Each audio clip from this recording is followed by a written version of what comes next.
Hi friends, welcome back to YouTube channel. ಬನ್ನಿ ಇವತ್ತಿನ ಸಂಚಿಕೆಯಲ್ಲಿ ಮುದ್ದು ಸೊಸೆ ಧಾರಾವಾಹಿಯಲ್ಲಿ ಏನೆಲ್ಲ ಆಗುತ್ತೆ ಅಂತ ನೋಡ್ಕೊಂಬರೋಣ. ಹಾಗೆ ಇನ್ನು ಯಾರು ನಮ್ಮ ಚಾನಲ್ಗೆ ಸಬ್ಸ್ಕ್ರೈಬ್ ಮಾಡದೆ ನೋಡ್ತಾ ಇದ್ದೀರೋ ಪ್ಲೀಸ್ ಸಬ್ಸ್ಕ್ರೈಬ್ ಮಾಡ್ಕೊಳ್ಳಿ.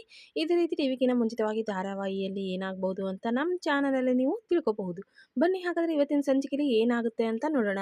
ಚಂಪಾ ಇದ್ದು ವಿದ್ಯಾಕ ಅಂತೇಳಿ ಕೂಗ್ತಾ ಇರ್ತಾಳೆ. ಭದ್ರ ಇದ್ದು ಏನ್ ಚಂಪಾ ಅವಳಿಲ್ಲ ಏನದು ಕೈಯಲ್ಲಿ ಅಂತೇಳಿ ಭದ್ರ ಕೇಳ್ತಾ ಇರ್ತಾನೆ. ಚಂಪಾ ಇದ್ದು ವಿದ್ಯಾ ಸೀರೆಗಳನ್ನೆಲ್ಲ ಐರನ್ ಮಾಡ್ಕೊಂಡು ತಗೊಂಬಂದಿರ್ತಾಳೆ.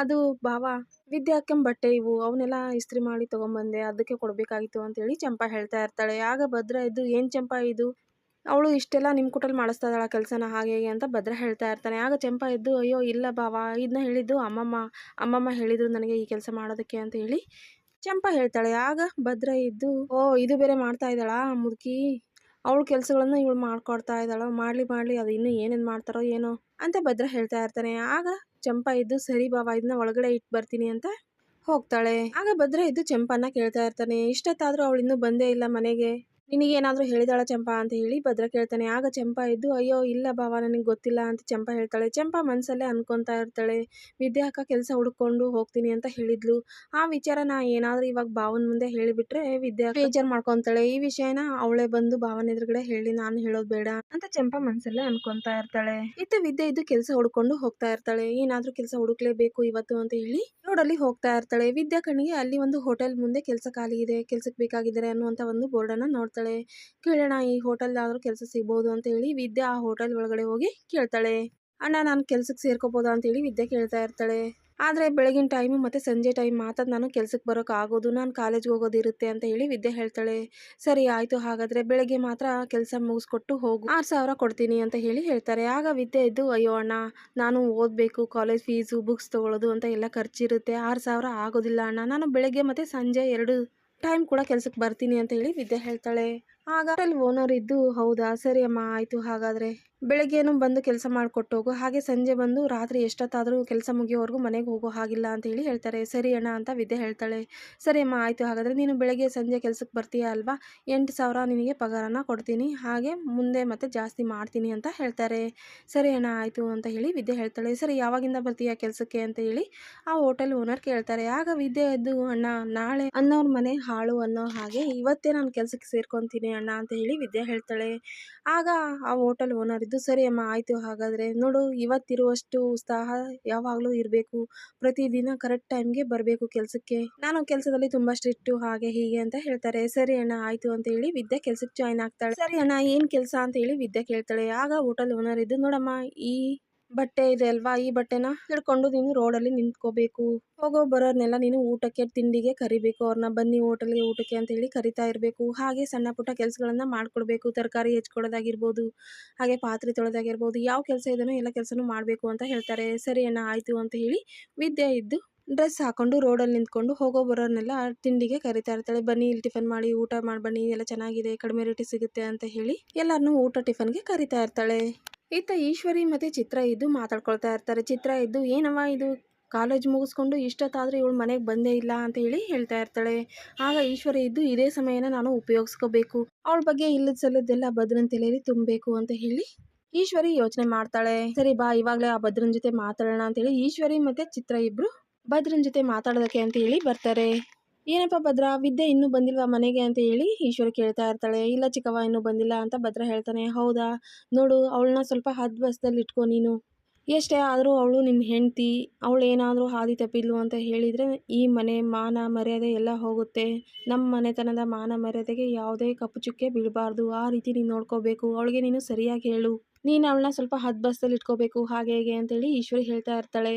ಆಗ ಭದ್ರ ಇದ್ದು ಅಲ್ಲ ಚಿಕ್ಕವ ಆ ಸಂಬಂಧನ ಕಳ್ಕೋಬೇಕು ಅಂತಾನೆ ತಾನೇ ಡೈವರ್ಸ್ ಕೊಟ್ಟಿರೋದು ಅಂತ ಹೇಳಿ ಹೇಳ್ತಾ ಇರ್ತಾಳೆ. ನೋಡು ಭದ್ರ, ನೀನು ಗಂಡ ಹೆಂಡತಿ ಸಂಬಂಧ ಬೇಡ ಅದನ್ನ ಕಳ್ಕೊತೀನಿ ಅಂತ ಹೇಳ್ತಿರ್ಬೋದು, ಆದರೆ ಇವಾಗ ಸದ್ಯಕ್ಕೆ ನೀವಿನ್ನು ಗಂಡ ಹೆಂಡ್ತಿನೇ, ಅವಳು ಏನಾದರೂ ಹೆಚ್ಚು ಕಡಿಮೆ ಮಾಡಿ ನಮ್ಮ ಮನೆತನದ ಮಾನ ಮರ್ಯಾದೆ ಕಳೆಯೋಕ್ಕಿಂತ ಮುಂಚೆ ನೀನು ಅವಳಿಗೆ ಸರಿಯಾಗಿ ಹೇಳು ಅಂತ ಹೇಳಿ ಈಶ್ವರಿ ಹೇಳ್ತಾ ಇರ್ತಾಳೆ.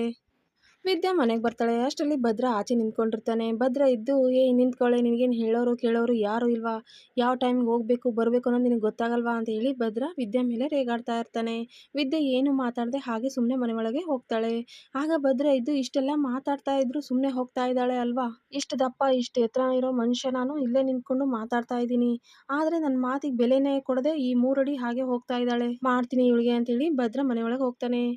ಏಯ್ ನಿಂತ್ಕೊಳ್ಳೆ, ನಾ ಕೂಗ್ತಾ ಇದ್ರು ಕೇಳ್ತಾ ಇದ್ರು ನೀನು ಕೇಳಿಸ್ತಾ ಇರೋ ಥರ ಹಾಗೆ ಬರ್ತಾ ಇದೆಯಲ್ವಾ, ನಾ ಕೇಳ್ತಾ ಇರೋದು ನಿನ್ನ ಕಿವಿ ಕೇಳ್ತಾ ಇಲ್ವಾ, ಯಾಕೆ ಇಷ್ಟೊತ್ತು ಅಂತ ಹೇಳಿ ಭದ್ರ ಕೇಳ್ತಾ ಇರ್ತಾನೆ. ಆಗ ವಿದ್ಯಾ ಕೋಪ ಮಾಡಿಕೊಂಡು, ಪ್ರೀತಿಯಿಂದ ಕೇಳಿದರೆ ಹೇಳೋಕೆ ಸರಿ, ಪ್ರೀತಿ ಇರಬೇಕು, ಕಾಳಜಿ ಇರಬೇಕು, ಯಾಕೆ ಲೇಟಾಗಿ ಬಂದೆ ಅಂತ ಕೇಳಿದರೆ ಹೇಳ್ಬೋದು, ಆದರೆ ಇನ್ನೊಬ್ರು ಮಾತು ಕಟ್ಕೊಂಡು ನೀವು ನನ್ನ ಮೇಲೆ ಅನುಮಾನ ಪಟ್ಟು ಕೇಳೋಕೆ ಬಂದಿರಲ್ವಾ, ಅದಕ್ಕೆ ನಾನು ಏನು ಹೇಳೋದಕ್ಕೆ ಇಷ್ಟ ಇಲ್ಲ, ಅಂತರ್ಕುಟಲ್ಲಿ ಮಾತಾಡೋಕ್ಕೂ ನನಗೆ ಇಷ್ಟ ಇಲ್ಲ, ಇಷ್ಟೊತ್ತು ಎಲ್ಲಿ ಹೋಗಿದ್ದಾಳೆ, ಯಾರ ಜೊತೆ ಹೋಗಿದ್ಲೋ ಏನೋ, ಇಷ್ಟೊತ್ತಾದರೂ ಮನೆಗೆ ಬಂದಿಲ್ಲ ಅಂತ ಯಾರೋ ಹೇಳಿದ್ದಾರೆ ಅಲ್ವಾ ನಿಮಗೆ, ಅವ್ರ ಮಾತು ಕಟ್ಕೊಂಡು ನೀವು ಕೇಳೋದಕ್ಕೆ ಬಂದಿರಾ ಅಂದರೆ ನಾನು ನಿಮಗೆ ಉತ್ತರ ಕೊಡುವಂಥ ಅವಶ್ಯಕತೆ ಇಲ್ಲ ಅಂತೇಳಿ ವಿದ್ಯಾ ಹೇಳ್ತಾಳೆ.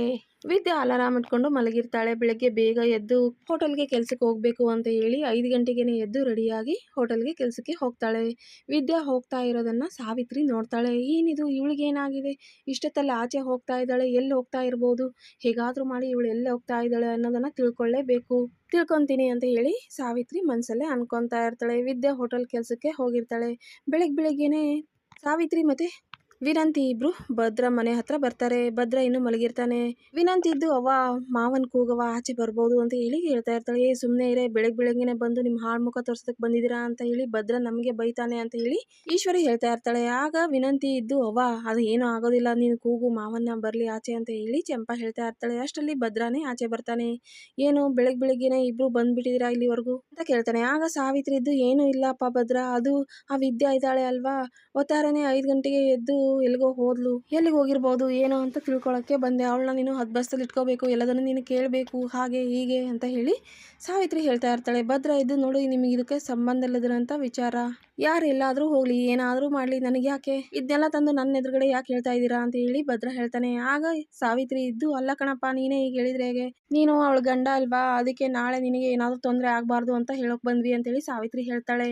ಆಗ ಭದ್ರ ಇದ್ದು ಅವ್ವ ತಾಯಿ, ನೀವಿಬ್ರು ತಾಯಿ ಮಗಳು ಇಬ್ರು ಸೇರ್ಕೊಂಡು ನನಗೆ ತುಂಬ ಒಳ್ಳೆಯದನ್ನೇ ಮಾಡಿದ್ದೀರಾ, ಅಷ್ಟೇ ಸಾಕು, ಇನ್ನೂ ಹೆಚ್ಚು ನನಗೆ ಏನು ನೀವು ಒಳ್ಳೆಯದನ್ನು ಮಾಡೋದೇ ಏನು ಬೇಡ, ಉಣ್ಕೊಂಡು ತಿನ್ಕೊಂಡು ನೆಮ್ಮದಿಯಾಗಿ ಮನೇಲಿರಿ ಸಾಕು, ಅದು ಬಿಟ್ಟು ನಮ್ಮ ಮನೆ ಹತ್ರ ಏನಾದರೂ ಬಂದರೂ ಸರಿಗಿರೋದಿಲ್ಲ ಅಂತ ಭದ್ರ ಸಾವಿತ್ರಿ ಮತ್ತೆ ವಿನಂತಿ ಮೇಲೆ ರೇಗಾಡ್ತಾನೆ. ಆಗ ಈ ಸಾವಿತ್ರಿ ಇದ್ದು ಸರಿಯಪ್ಪ ಆಯಿತು, ಏನಾದರೂ ಮಾಡ್ಕೋ, ಏನೋ ನಿನಗೆ ಒಳ್ಳೇದಾಗಲಿ ಅಂತ ಹೇಳೋಕೆ ಬಂದ್ವಿ ಅಂತ ಹೇಳಿ ಸಾವಿತ್ರಿ ಹೇಳ್ತಾಳೆ.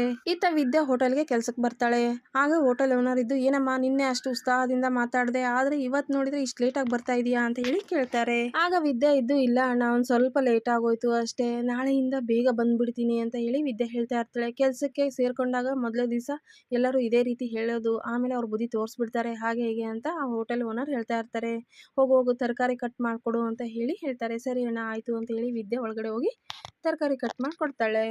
ಈತ ಶಿವರಾಮೇಗೌಡರು ಕೂತ್ಕೊಂಡಿರ್ತಾರೆ. ಅಷ್ಟರಲ್ಲಿ ಗೋವಿಂದ ಬರ್ತಾರೆ, ಹಾಗೆ ಕಣ್ಮಣಿ ಕೂಡ ಬರ್ತಾಳೆ. ಆಗ ಗೋವಿಂದ ಇದ್ದು ಅಣ್ಣ ಮದುವೆ ಲಗ್ನ ಪತ್ರಿಕೆ ಪ್ರಿಂಟ್ ಹಾಕಿಸ್ಬೇಕು ಅಲ್ವಾ, ಎಲ್ಲ ಬರ್ಕೊಂಬಂದಿದ್ದೀನಿ, ಇದನ್ನ ನೀವು ಒಂದ್ಸಲ ನೋಡಿಬಿಟ್ರೆ ನಾನು ಪ್ರಿಂಟಿಗೆ ಕೊಡ್ತೀನಿ ಅಂತ ಹೇಳಿ ಹೇಳ್ತಾ ಇರ್ತಾರೆ. ಅಯ್ಯೋ ಗೋವಿಂದ, ಅದಕ್ಕೆ ಯಾಕೆ ಈ ರೀತಿ ಕೇಳ್ತಾ ಇದೀಯ, ನೀನೆಲ್ಲ ಚೆನ್ನಾಗಿ ಮಾಡ್ತೀಯ ನೋಡಿರ್ತೀಯ ಅಂತ ನನಗೆ ಚೆನ್ನಾಗಿ ಗೊತ್ತು, ನೀನೇ ಕೊಟ್ಬಿಡು ಅಂತ ಹೇಳಿ ಹೇಳ್ತಾರೆ. ಸರಿ ಅಣ್ಣ ಆಯಿತು ಅಂತ ಗೋವಿಂದ ಹೇಳ್ತಾರೆ. ಇವತ್ತಿನ ಸಂಚಿಕೆಯಲ್ಲಿಗೆ ಎಂಡ್ ಆಗಿರುತ್ತೆ. ಇನ್ನು ನಾಳೆ ಸಂಚಿಕೆಯಲ್ಲಿ ವಿದ್ಯಾ ಕೆಲಸ ಮಾಡ್ತಾ ಇರೋ ಹೋಟೆಲ್ಗೆ ಭದ್ರ ಕೂಡ ಟಿಫನ್ ಮಾಡೋದಕ್ಕೆ ಅಂತ ಹೇಳಿ ಹೋಗ್ತಾನೆ. ಭದ್ರ ಇರುವಂತ ಟೇಬಲ್ಗೆ ವಿದ್ಯೆನೇ ಸರ್ವ್ ಮಾಡಬೇಕಾಗಿ ಬರುತ್ತೆ. ಕೊನೆಗೂ ಹೋಟೆಲಲ್ಲಿ ವಿದ್ಯಾ ಭದ್ರನ್ ಮುಂದೆ ಬಂದು ನಿಂತ್ಕೊಂತಾಳೆ.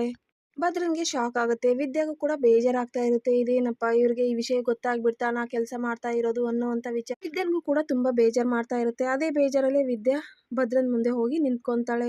ಭಯದಲ್ಲೇನೆ ಭದ್ರನ್ ಮೇಲೆ ನೀರು ಚೆಲ್ತಾಳೆ. ಆಗ ಭದ್ರನ್ ಜೊತೆ ಬಂದಿರೋರು ವಿದ್ಯೆ ಮೇಲೆ ರೇಗಾಡ್ತಾ ಇರ್ತಾರೆ. ಈ ವಿದ್ಯಾ ಭದ್ರನ್ ಹೆಂಡ್ತಿನೇ ಅನ್ನೋದು ಅವ್ರಿಗೆ ಗೊತ್ತಿರೋದಿಲ್ಲ. ಹಾಗಾಗಿ ಏನಮ್ಮ ನೀನು ನೋಡ್ಕೊಂಡು ಕೆಲಸ ಮಾಡೋಕ್ಕಾಗಲ್ವಾ ಹಾಗೆ ಹೀಗೆ ಅಂತ ಹೇಳಿ ರೇಗಾಡ್ತಾ ಇರ್ತಾರೆ. ಭದ್ರನ್ಗೂ ಕೂಡ ವಿದ್ಯೆ ಮೇಲೆ ಕೋಪ ಬರುತ್ತೆ. ಇವತ್ತಿನ ಸಂಚಿಕೆಯಲ್ಲಿಗೆ ಎಂಡ್ ಆಗುತ್ತೆ. ನೋಡೋಣ ನೆಕ್ಸ್ಟ್ ಸಂಚಿಕೆಯಲ್ಲಿ ಮತ್ತೆ ಏನಾಗುತ್ತೆ ಅಂತ. ಓಕೆ, ಹಾಗಾದರೆ ನೆಕ್ಸ್ಟ್ ಸಂಚಿಕೆಯಲ್ಲಿ ಮತ್ತೆ ಸಿಗೋಣ. Bye friends.